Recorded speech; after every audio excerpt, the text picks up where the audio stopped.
selamat datang di dunia kisah, tempat berbagi kisah-kisah menarik tentang dunia ini. Pada video kali ini kita akan membahas tentang benarkah Bigfoot itu nyata ataukah cuma sekedar makhluk imajinasi seseorang. Tapi sebelum kita lanjut, saya minta kesediaan teman-teman untuk mendukung channel ini dengan cara menekan tombol subscribe dan juga membunyikan loncengnya agar teman-teman tidak ketinggalan berita-berita menarik dari channel ini. Dan kalau semua sudah siap, ayo kita bahas tema kita kali ini.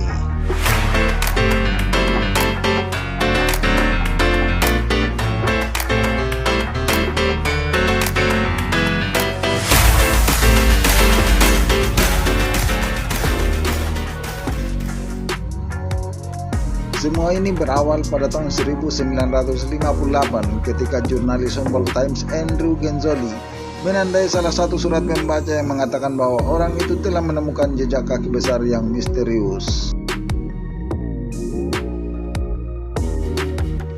Kemudian, Andrew Genzoli menulis dalam kolomnya di surat kabar Humboldt Times itu bahwa mungkin hewan yang memiliki jejak kaki itu adalah saudara dari Yeti yang ada di pegunungan Himalaya. Pada awalnya, Genzoli mengira kisah itu hanya akan menjadi kisah atau cerita yang indah di minggu pagi. Namun ternyata para pembaca benar-benar terpukau dengan berita ini. Karena melihat animo pembaca yang sedemikian antusias, Genzoli mengajak rekan setimnya dari jurnalis Humboldt Times untuk mempublikasikan artikel-artikel lanjutan tentang makhluk berkaki besar ini, dan mereka memberikan nama julukan Bigfoot. Dan inilah kali pertama penamaan Bigfoot yang malah jadi abadi sampai saat ini. Dan saking terkenalnya kisah Bigfoot ini, ada seorang pengarang buku yang bernama Joshua Bluebook yang mengarang buku berjudul Bigfoot, The Life and Times of a Legend. Masih menurut Joshua Bluebook, ia mengatakan bahwa ada berbagai mitos makhluk misterius di seluruh dunia. Namun konsep Bigfoot yang ada di Amerika Serikat bisa ditelusuri dari kisah-kisah Humboldt Times pada tahun 1958. Jadi sampai di sini kita bisa simpulkan bahwa ketenaran dan kelegendaan Bigfoot ini tidak bisa dilepaskan dari peran Humboldt Times. Walaupun pada kenyataannya belum ada satupun yang bisa membuktikan keberadaan Bigfoot itu. Bahkan lebih aneh lagi ketika para petani mulai menyalahkan Bigfoot atas rusaknya perkebunan mereka. Walaupun menurut Betty Allen sebenarnya mereka sendiri tidak benar-benar percaya atas keberadaan makhluk besar itu. Namun di sisi lain para penduduk sudah mulai ikut-ikutan membahas cerita ini sehingga kisah keberadaan Bigfoot seperti tampak nyata. Tidak berhenti di situ saja, koran-koran di seluruh negara pun mulai ikut-ikutan membahas tentang Bigfoot ini. Bahkan acara televisi Truth of Consequences menawarkan $1.000 Amerika bagi siapa yang mampu membuktikan keberadaan Bigfoot. Walaupun belum ada yang bertemu dengan Bigfoot, tapi kisah Bigfoot tidak pernah berakhir. Justru kisah Bigfoot ini malah makin populer.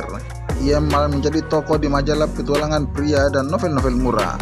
Dalam cerita tersebut, Bigfoot dianggap sebagai makhluk primitif dan berbahaya yang mengintai manusia di hutan rimba.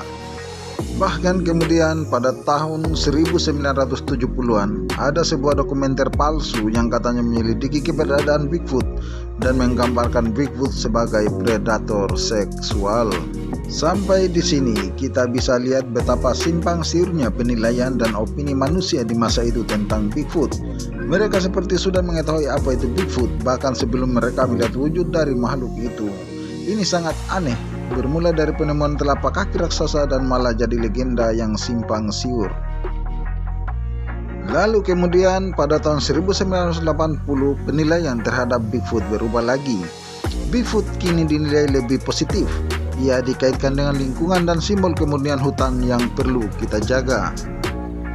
Penggambaran Bigfoot sebagai pribadi yang baik ini bisa dilihat dalam film yang dirilis pada tahun 1000 atau FBI turun tangan untuk menginvestigasi masalah ini.